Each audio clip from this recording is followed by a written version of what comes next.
What's up guys? So this right here is the very cheap wig I bought for Miss Argentina. Obviously it looks nothing like her. I bought it as a base wig so I could style it the way I want to. Compared to the rest of my wigs, this is super freaking cheap.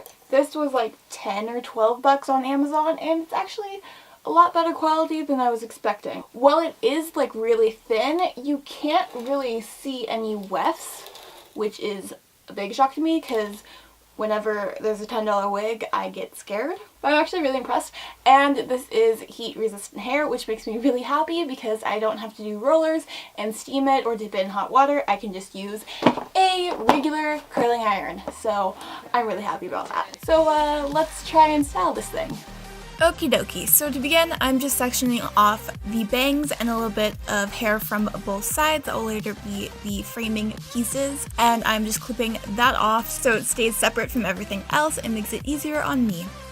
I already have part of this wig curled because that's a pretty repetitive thing that you don't need to see a bazillion times, so we're starting in the middle. So instead of just picking up random pieces and beginning to curl them, I'm actually going to section it off. The nice thing about sectioning off wigs is that they have wefts, so you can get a really nice clean section and it makes it so easy to curl. Thickness wise, I'm probably making the section like 2 or 3 wefts thick, and this will vary depending on how big of a curling iron you use and how thick the wig you're using is. To curl the hair, I'm using a 1 3/4 inch iron and it worked pretty perfectly. If you were to just let the curl drop, it's not going to hold any shape because you're basically heating up plastic, so I'm setting it in place with a clip and leaving it there until it cools completely. One nice thing to note about curling the hair for this specific style is that you don't have to get right on what would be the scalp when you're curling it, since it's all going to be pulled up anyways, so volume at the roots literally does not matter at all. Once all of those are cool to the touch, I'm then gonna take them out, then I'm just gonna let them fall how they wish, and they look great. And from here, I'm going to repeat the same exact thing over and over and over and over until I have no more hair left to curl.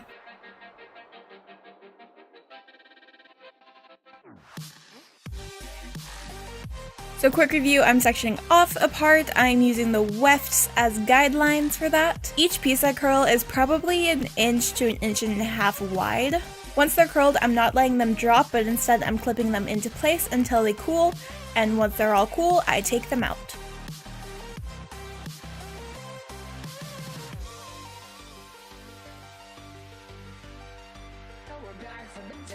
Once all of that is curled and looking good, we are going to move on to the bangs. The pieces that I know are going to be longer, I'm moving out of the way, and then I am going to cut the bangs, which of course my camera decided to stop recording right as I did that. Cut them longer than you know you'll need them, because you don't want to fuck up and have them too short. Then I'm cutting the side pieces. Now all of that should be fairly easy to follow, but now we're getting into something that's a little bit trickier to follow because there's no exact rhyme or reason or true order to what I'm doing. So I'm choosing to do this the slightly more difficult way because I want control of every single curl. So what I'm doing is I'm taking a few curls at a time and pinning them exactly where I want them. There's not a lot for me to explain because it's kind of something you have to watch to get where I'm putting everything. I'm using a reference picture and just placing curls in different places so it will resemble the picture.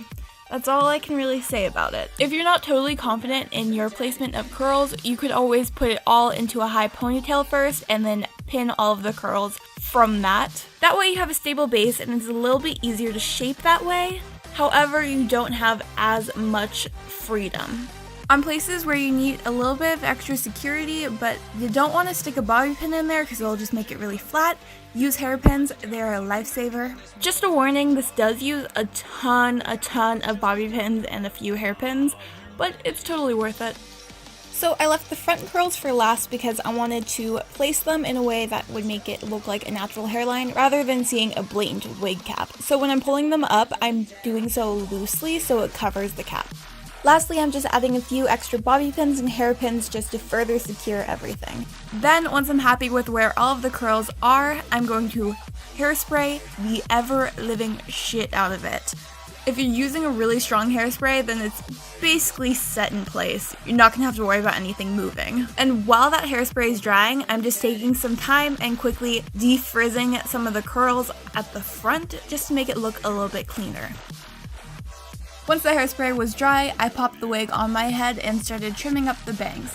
I really only just cut out one chunk of the bangs so I knew what to cut later on, because it's kind of hard to cut bangs when they're this long and it's falling in your eyes. I also thought one of the sides was a little bit too thick, so I split it and clipped a piece back because I'm going to pin that into the rest of the wig later on. And while I still have it on, I'm also cutting the sides to be the right length. Once I put it back onto the head, I took that piece that I wanted to pin back and pinned it back, obviously. Then I went back to the bangs and cut the rest of them to the same length of that chunk I cut out while I was still wearing it. I also did a tiny bit of point cutting in the bangs just to make them look not as blunt.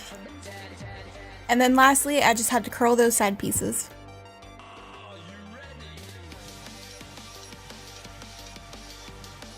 So this is Miss Argentina's wig on, and I'm pretty stoked with how it came out.